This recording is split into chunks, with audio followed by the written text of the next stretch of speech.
What's up, guys? Welcome to another exciting episode here at the Game Nights. Titan here, bringing you guys another deck profile, and today I'm coming at you guys with my Blue Eyes deck profile. I'm really excited about this one, guys. I love bringing you guys these legacy decks. I've had a little bit of experience with the Dragon Link variant of this deck. I've also played a little bit of the Pure as well. However, I do think that the Link variant is, of course, the better variant. So I am going to show you guys that one today. I really hope that you guys really enjoy the video. Like, comment, and subscribe as usual, guys. Make sure you let us know what future content that you maybe want to see in terms of deck profiles, maybe some top 10s. I'd totally be into doing that. We also have a Facebook page now, so go and follow us on Facebook. You'll always be notified at future videos there, as well as I'm trying to post as regularly as possible. And yeah, guys, of course, always hit that notification bell as well so that you also get notified from YouTube. Alrighty, guys, I really hope that you guys enjoy this video. I won't waste any more of your time, so let's get right on into it. Alright, ladies and gentlemen, let's not waste any more of your time. Let's get right on into what you guys came here to see. Alright, so starting us off, we play 3 copies of Blue Eyes White Dragon. Alright, did you guys really expect anything less? I don't think so. You can't really have a Blue Eyes deck without the Blue Eyes White Dragon, of course. Don't really need to say much else other than that. Then off for my next cards that I play 2 copies of the Blue Eyes Alternative White Dragon. So this card you no longer need to max out anymore. You can play just 2, that's more than fine. Basically in this variant, all you're really doing is trying to just use its special summoning effect to extend so that you can easily go into your Romulus.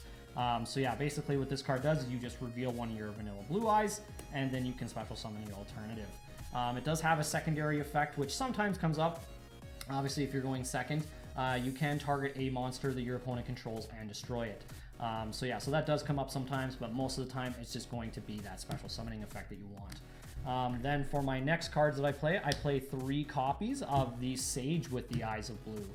Alright, so this card's interesting. It's kind of been in and out of the Blue Eyes deck throughout the years. It just recently made it back in. This card is actually super useful in this build. I do play a bunch of danger monsters, and the problem with the dangers is they don't quite match up in terms of the typing. You need to have dragons or winged beasts to be able to go into Romulus. So what is really nice with Sage is that I can target those danger monsters, remove them from the field, and send Sage to the graveyard as well to be able to special summon a Blue Eyes directly from the deck. So that puts a dragon on the field so that I can keep extending into my Dragon Link plays. So that's why this card is actually really, really useful. It does also have the other effect too. When it is normal summoned, I can add any one level 1 Light Tuner, so being able to add me my Whitestone of Ancients or my Whitestone of Legends or even my Effect Veiler does come up sometimes, and it is kind of handy. Then next, I do play the 1 copy of the Whitestone of Ancients. So with this guy, you don't need to play more than 1 copy of it anymore. You're mostly just summoning it off of the Crystron Halki Fibrax, just to kind of go with your synchro plays. You don't really need to play more than just the 1. You don't play Cards of Consonance anymore, so the 1 is more than fine. And you're always going to have this thing in the graveyard to be able to special summon you that Blue Eyes at the end of your turn. So yeah, so the 1 is more than fine. However, I do play multiple copies of this guy. I play 2 copies of the Whitestone of Legend. This card in this build is much more useful. This card, basically, every time it gets sent to the graveyard, it lets me add a Blue Eyes White Dragon monster from my, or sorry, just Blue Eyes White Dragon himself, sorry, directly from the deck to the hand. So that's really useful because when I open with this and I'm going into my combo, I can pretty much throughout my turn add all 3 Blue Eyes straight from the deck to the hand. And that may not sound great, but we do play a card in the extra deck called Saryuja Skulldread, and that basically allows me to shuffle back all those Blue Eyes, so that when I'm drawing my 4, I make sure that I'm not drawing into any other Blue Eyes, so that I'm mostly just drawing into more extenders, and then I can just put those Blue Eyes back into the deck. So that's why the Legend is actually quite handy in this build. So that's it for all the Blue Eyes monsters that I play in the deck. Now we are playing more extenders. So the first one's being the danger monsters. So I will show you the dangers that I play. So I play 3 copies of Danger Thunderbird. So this guy is very handy because this guy is a winged beast. He's the only danger monster that does synergize with your Romulus play, because even if you have this guy on the board, no problem. You can still go into your Romulus, no problem at all. So that's why you definitely just need to play Thunderbird. You don't need to bother playing Bigfoot anymore. If you don't know what Thunderbird does, when it is discarded, it does allow you to target a set card on the field and destroy it. Doesn't really come up too much. Obviously, if you're going second, it might, and of course, if you're playing a back row heavy deck. Then next, I'm going to be playing the best dangers, of course. I'm going to be playing one copy of the Danger Jackalope, one copy of the Danger Nessie, and one copy of the Danger Tsuchinoko. So these ones are limited for a reason, guys. These guys are great extenders. They all do something pretty good when they're discarded. Jackalope, just being able to special summon you any danger monster. You're normally going to be summoning the Thunderbird. Nessie, when it's discarded, lets you add a danger monster from deck to hand. And then Tsuchinoko, just being able to special summon itself, so that no matter what, you are able to have a body on the board to be able to go into your link plays. Alright, so that's why I play those guys. And then the last danger that I play is the Danger Mothman. I still like playing the Danger Mothman. It still, no matter what happens, is going to dig me one card deeper into the deck. And I have no issue discarding a card if he is discarded, because you do have to discard after you do the draw. That's more than fine. There's lots of cards that I am more than fine with discarding, like my eggs or my any other light or dark that I want to put in the graveyard just to fuel for my chaos monsters. Then next, I'm going to show you guys my power one-ofs that just kind of really help extend in the deck. The first one being the Starliege Seifert. So Seifert is really good. It's one of the alternative LP targets that I have if I happen to hard draw into the card that I'm going to go over next. So basically what Seifert does is I can send any number of dragon monsters from my hand and or face up on the field to the graveyard, and then I add one dragon monster whose total level equals the levels that I had sent. So if I had sent one level 8, I can add myself another level 8.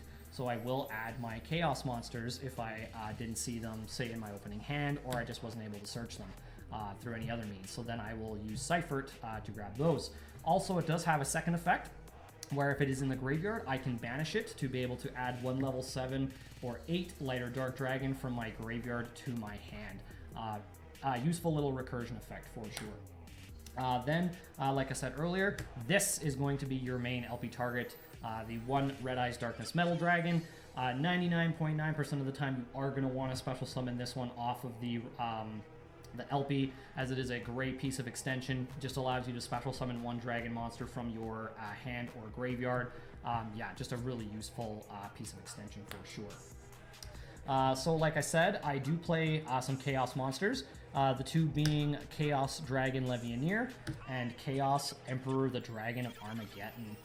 This card's a new card. You don't have to play Chaos Emperor, honestly. You can just bump Levianeer up to 2 copies.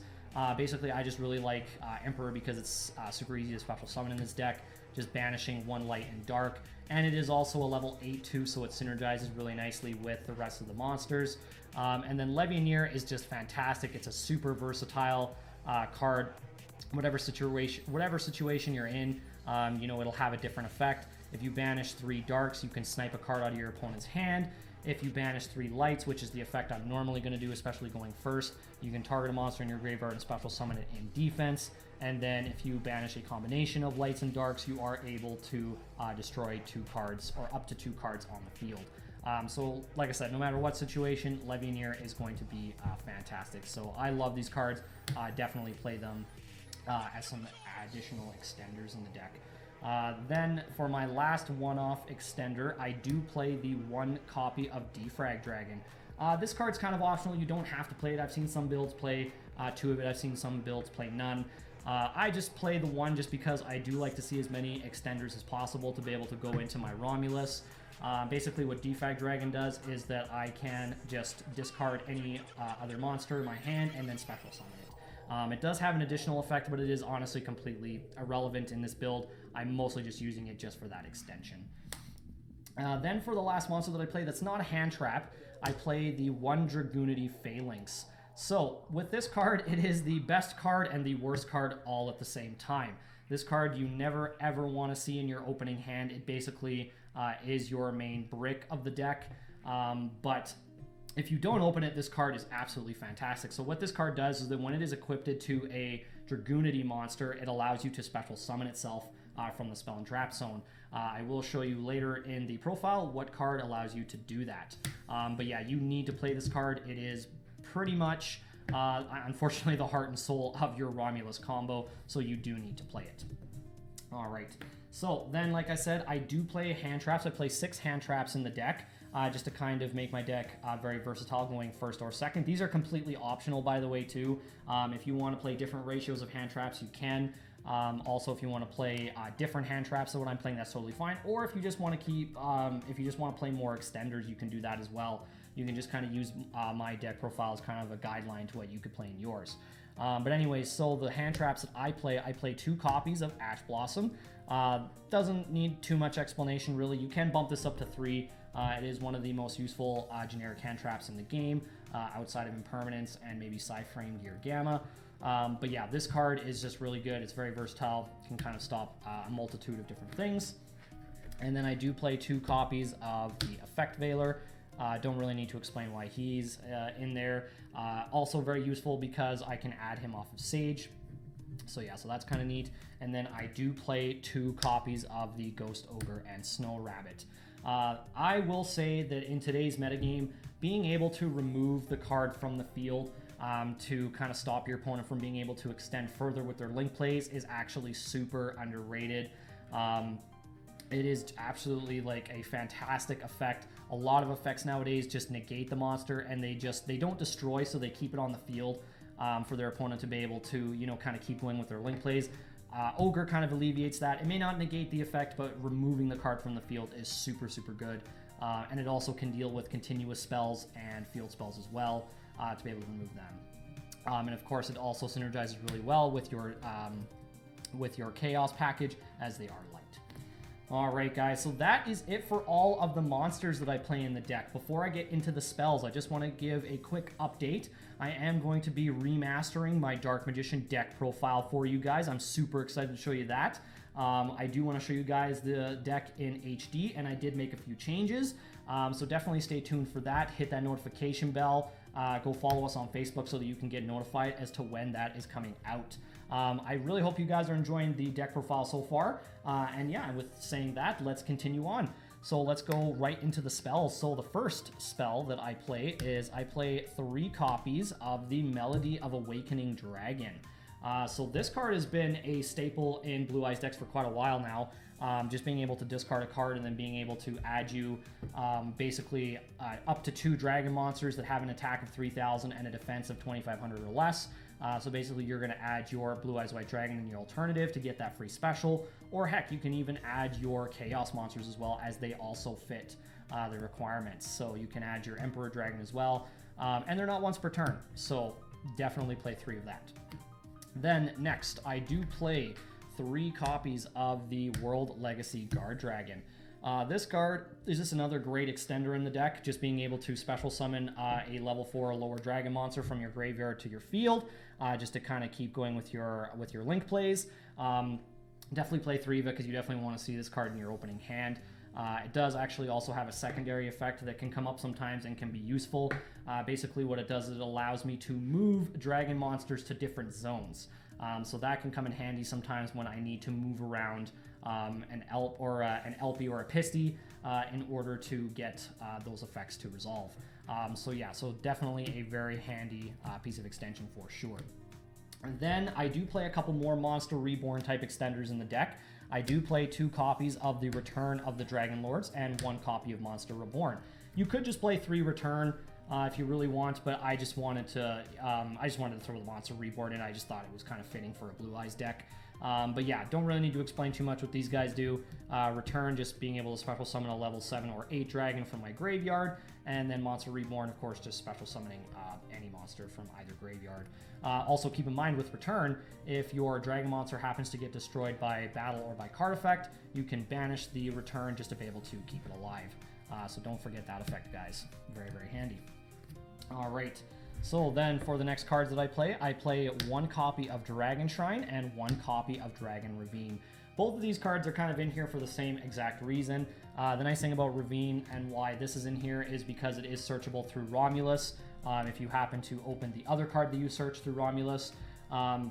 Both Shrine and Ravine, basically what they're in here for is to just kind of fuel your graveyard, just sending dragon monsters from your deck straight to the graveyard, just to be able to fuel your chaos monster effects, or just to even gain some advantage off of sending the Whitestone of Legend or Whitestone of Ancients to the graveyard. So yeah, that's basically the main reasons why you're playing these cards. And then you are playing the 1 copy of the Dragoonity Divine Lance. So this is the main card that you're going to be searching off of Romulus. This is basically what allows you to equip your Phalanx directly from your deck to the Romulus, and then you can special the Phalanx from there. So this is basically kind of the heart and soul of your combo. Other than Phalanx, you really need to play the Lance. Just play the 1 copy. You don't need to play any more than that. But yeah, you definitely need to play it. Then for my next couple of cards, these are the last 2 cards that I play in the deck. I play 1 copy of 1 for 1. 1 for 1 is still a fantastic piece of extension if I want to get my level 1 tuners out a little bit easier. And I'm also teching in 1 copy of the Pot of Avarice. So as with most combo decks, you burn through your resources relatively quickly. Going through your first turn, you're really not going to have any other pieces. For any follow-up plays the following turn if your opponent happens to smash through that unbreakable board that you just made. So if you see the Avarice, it's super handy to just be able to recur those pieces so that you do have some sort of a follow-up play. If you don't know what Avarice does, you basically just target 5 monsters in your graveyard, shuffle them back into the deck. They can be extra deck cards too, and then draw 2. Super duper handy card, just to make sure, like I said, that you do have some follow-up. Alright, so that is it for the main deck, guys. Let's go off real quick into the extra deck. I do still play the 1 copy of the Blue Eyes Spirit Dragon. This card isn't as useful as it was before, but I still summon it in my combo. Basically, it just helps me go into my my rank 9 play, actually. But it does sometimes come in handy. It still does negate 1 graveyard effect. And it does also kind of stop pendulum players from going nuts, just being able to pendulum summon their whole hand. So that's really handy for that. And I only have 1 tag out target. I don't play Azure Silver anymore. I just play the 1 copy of the Stardust Spark Dragon. If I need to give any one of my cards just some spot protection, the Stardust Spark can do that. Doesn't come up that often, but it is neat, and it can come in handy when it does come up. Then for my next Synchro I play 1 copy of Formula Synchron. He's just in here just because throughout the combo I can make him, and it allows me to just dig 1 card deeper. When he's Synchro Summon, you just draw a card. And then I do play 1 copy of Martial Metal Marcher. One of the more important Synchro monsters in the modern era, just being able to summon it and then target a tuner monster in your graveyard and then special summon it. Its effects are negated, but that's completely irrelevant. You're just using that tuner just to extend with. And then the card that allows you to special summon your level 9s, which is mostly your Spirit Dragon, back onto the field to make your rank 9 play, is your Cloud Castle.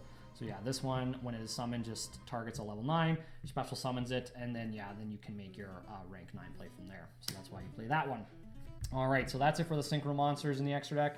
Now off to the links. I play 1 copy of Striker Dragon. This one's a little bit weird. I actually took out Link Haribo for this card. I noticed that sometimes Link Haribo just doesn't really work when you do want to go into Romulus because Link Haribo isn't any of the types that you need it to be. So I just found it more useful sometimes just to go into Striker Dragon. It really doesn't do anything. Like I said, it's just to be able to say remove usually one of my my Whitestone of Ancients or my Whitestone of Legend off of the field, just so that I can get it into this guy, and then if I can just get 1 more dragon, then I can go into my Romulus. Whereas Link Haribo, a little bit more difficult to do that. Then for the next cards that I play, I will show these guys at the same time, just because honestly these guys are the most synonymous with any modern combo in today's metagame, and that is the Christian Halki Fibrax and the Link Cross. These cards, they speak for themselves. I don't really need to say too much. You know, I know that these cards are probably going to get banned in the near future, but these cards really do help with the combo and to be able to make that first turn board that you want to make in this build. So the Halky Fibrax just being able to special summon you a tuner monster directly from your deck, and the Link Cross also being able to special summon you your tokens. Halky Fibrax does have a secondary effect. It's not really that relevant. If it just happens to stay on the field, you can tag it out. You can banish it during your opponent's, I believe, standby phase or main phase. Just tag it out, and then you can go into actually your Formula Synchron, and you can just draw a card, as it does count as a synchro summon. That effect honestly doesn't really come up ever at all, but because you're most likely just going to get rid of it within your combo. Then next, a card that is super important in any Dragon Link deck right now. It is, of course, the Romulus himself. I have said his name probably a million times already in this video, but this card is just so good. This is the guy that's going to be able to add you your Dragoonity Divine Lance or your Ravine on Link Summon, just depending on which one you open, and that basically is what's going to get your combo going. Its second effect is that you can special summon a dragon or winged beast monster from your hand if you happen to special summon an extra deck monster to one of the zones that it points to. Not overly relevant if you happen to have like a lower level tuner monster to be able to maybe make a synchro play a little bit easier. You can use that. Like I said, doesn't really come up that much, but it can happen sometimes.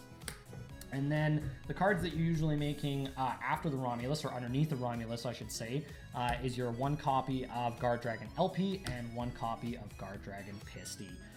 So LP being the best one, LP allows you to special summon a dragon from your hand or deck straight to the zone that it points to, and then Pisty allows you to special summon the dragon from the graveyard and or banish pile. Keep in mind with Pisty, guys, Pisty locks you into dragon monsters. We didn't realize until after our live duel that Pisty actually does lock you into dragons, because mostly what Lee normally does with, or what he did with his Dragon Maid deck, is that he would normally make Pisty first, because it allowed him to kind of make his combo a little bit smoother, but then he realized that there are certain cards that he makes that aren't dragons when Pistio's on the field, so you do have to make the LP first, so keep that in mind. But yeah, so I don't think I need to really say too much more about these cards. These cards are fantastic. You do have to have another Link monster pointing to the same zone that they point to be able to resolve. Anyways, then going off into the next card that I play 1 copy of Saryuja's Skull Dread. This card, it just does it all, guys. I've seen some decks that don't even play Saryuja. I think that that is incorrect.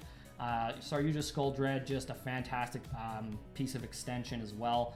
Just being able to dig 4 cards deeper into your deck and kind of rework your hand a little bit, get rid of all of those vanilla blue eyes that you don't want in your hand, just put them back into the deck. Being able to also special summon you a monster as well. It also gives a bit of an attack boost as well. Like, it just does it all. I think any Dragon Link deck should definitely be playing 1 copy of Saryuja's Skull Dread. It's just too good not to. Then for the last Link 4 card that I play, I do play 1 copy of the Apollosa Bow of the Goddess. Don't really need to explain too much why this card's in here. Just allows you to get your 3 to 4 negates on the board on top of everything else that you're making. So that is it for all of the links. For the last 2 cards that I play in the extra deck, I play 1 copy of Hope Harbinger. Hope Harbinger is basically what's giving me my spell negation. So when a spell card or spell effect is activated, I can negate the activation, and I can actually take that spell card and turn it into an Xyz material for this card. So that's kind of neat. And then for the last Xyz that I play 1 copy of True King of All Calamities. This is basically my cherry on top. This is basically my floodgate of the deck. You summon this pretty much at the end of your combo, and it basically turns off any effect of a certain attribute. And of course, any monster that they summon becomes that attribute, so it automatically turns them off the minute that they're summoned. It is just a very difficult monster for a lot of decks to deal with. So yeah, this is one of the new additions. But yeah, definitely play this card in this variant. It is just, it's too powerful not to play. Alrighty guys, that is it for the deck profile. I really hope that you guys enjoyed today's episode. I really hope you guys enjoyed me breaking down the deck a little bit. And remember, stay tuned for that deck profile for Dark Magician. I'm going to be remastering it. It's going to look fantastic. Like I said, make sure that you like, comment, subscribe. Also, make sure that you share the video, as we appreciate it here at the Game Nights. And also, let me know if you guys want me to do a combo video as well. I have seen some other YouTubers doing some combo vids or some test hands with some of the combo decks, and I would definitely be down to do that. But yeah, just let me know in the comments. And yeah, guys, I really hope that you guys enjoy the rest of your day. And yeah, we'll see you in the next one. Peace.